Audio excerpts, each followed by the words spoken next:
Documents తోటి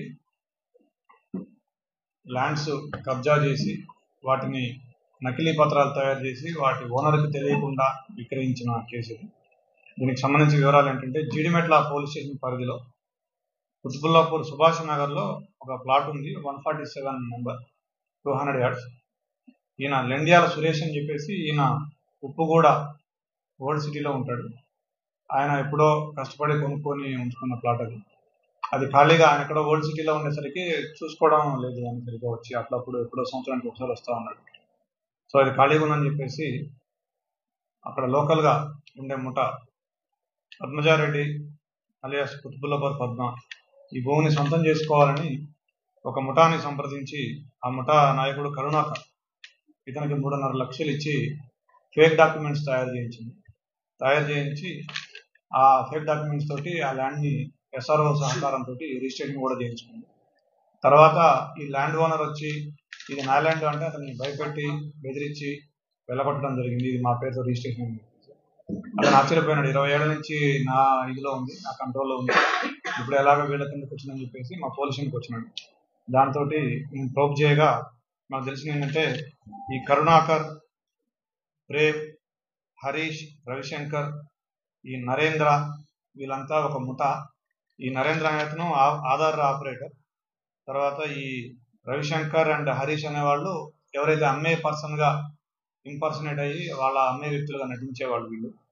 ఈ రేపాక కరుణాకర్ అనే వ్యక్తి ముఖ్యమైన వ్యక్తి. ఇతనికి 34 ఏళ్ళు. ఇతను హైతనగర్లో ఉంటాడు.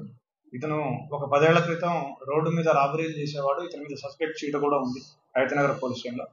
తర్వాత ఇతను ఇలాంటి నేరాలు చేయాలనే పథకం బన్ని కొద్దిమంది ముఠా వ్యక్తుల్ని చేరజేసి ఒక ఆధార్ ఆపరేటర్ గగనం నరేంద్ర అనే వ్యక్తిని పట్టుకొని దాని ద్వారా ఫేక్ ఆధార్ కార్డులు, ఫేక్ పాన్ కార్డులు తయారు చేసి వాటితోటి మళ్ళీ ప్రేమ్ అనే వ్యక్తి సహకారంతో ఈ సీసీ కాపీ తీసుకుంటారు. ఫస్ట్ వీళ్ళు SRO ఆఫీస్లో సీసీ కాపీ తీసుకొని దాని ఆధారంగా ఫోటో కాపీలు తీసి పాత డాక్యుమెంట్స్ మాదిరిగా తయారు చేసి వాటిని చూపించి డెత్ సర్టిఫికేట్లు తీసుకొని అతను చనిపోయినట్టుగా అతని వారసుడిగా వేరే వాళ్ళని చూపించి వాళ్ళ పేరుతో ఆధార్ కార్డులు తయారు చేయించి ఆ విధంగా వీళ్ళు రిజిస్ట్రేషన్ చేసుకోవడం జరుగుతుంది.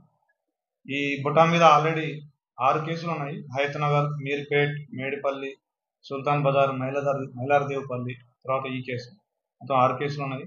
వీళ్ళు ఇంకా ఇప్పుడు మేము కనుక పట్టుకోకపోయినట్టయితే హైతనగర్లో ఒక 274 yardsకి, జూబ్లీ హిల్స్లో ఒక 1000 yardsకి, ఏపీలో వైజాగ్లో ఒక స్థలానికి వీళ్ళు ఆల్రెడీ ప్లాన్ చేసుకునే డాక్యుమెంట్స్ కూడా రెడీగా పెట్టుకున్నారు. అవన్నీ కూడా మేము సీజ్ చేయడం జరిగింది. దీంట్లో అశోక్ అనే వ్యక్తి అబ్స్కాండింగ్ అతను కూడా పట్టుకుంటాం.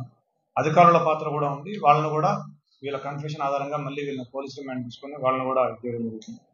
సో మొత్తం 8 డాక్యుమెంట్స్ సీజ్ చేయడం జరిగింది. సో అందరికీ, ఎస్పెషల్లీ ప్లాట్స్ కొనే వాళ్ళందరికీ మా పోలీస్ వారి సూచన ఏంటంటే, మీరు ప్రాపర్గా వెరిఫై చేసుకొని మీరు ఆ డాక్యుమెంట్స్ అవన్నీ కూడా వాటి ఒరిజినాలిటీ చెక్ చేసుకొని మాత్రమే కొనండి. ఇట్లా ఎవరు పడితే వాళ్ళు అమ్మితే వాటిని కొని మీరు మోసపోవద్దు, డబ్బులు పోగొట్టుకోవద్దు మా యొక్క సూచన. Thank you. సో మాకున్న సమాచారం మేరకు రిజిస్ట్రేషన్ వీళ్ళ ఇన్వాల్వ్మెంట్ ఉన్నట్టుగా మాకున్న సమాచారం. తప్పకుండా.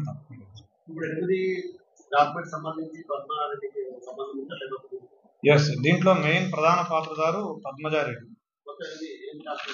లేదు, ఈ ప్లాట్కి సంబంధించి పద్మజారెడ్డి ప్లాన్ చేసి, యాక్చువల్గా ఈ ప్లాట్కి సంబంధించి ఈవిడ చిన్న చిన్న పంచాయతీలు అవి చేసి ఉంటుందని సమాచారం. ఈ ప్లాట్కి సంబంధించి ఆల్రెడీ ఓనర్ కాకుండా వేరే వాళ్ళిద్దరు గొడవ పడుతుంటే ఈవిడ కన్నుబడి ఈవిడ మళ్ళీ డాక్యుమెంట్స్ తయారు చేయించి దుర్బుద్ధి పుట్టి మళ్ళీ ఈవిడ అక్క పేరుతోటి ఈవిడ రిజిస్ట్రేషన్ చేయించుకుంది. ఆవిడ పేరు కోమల కుమారి, నాగిరెడ్డి కోమల కుమారి A1. ఆవిడ పేరుతోటి ఈ పద్మజారెడ్డి ఈ ప్లాట్ రిజిస్ట్రేషన్ చేయించింది. ఈవిడ A2, A3 రేపాక కరుణాకర్. వీళ్ళు ప్రధాన సూత్రధారులు కేసు.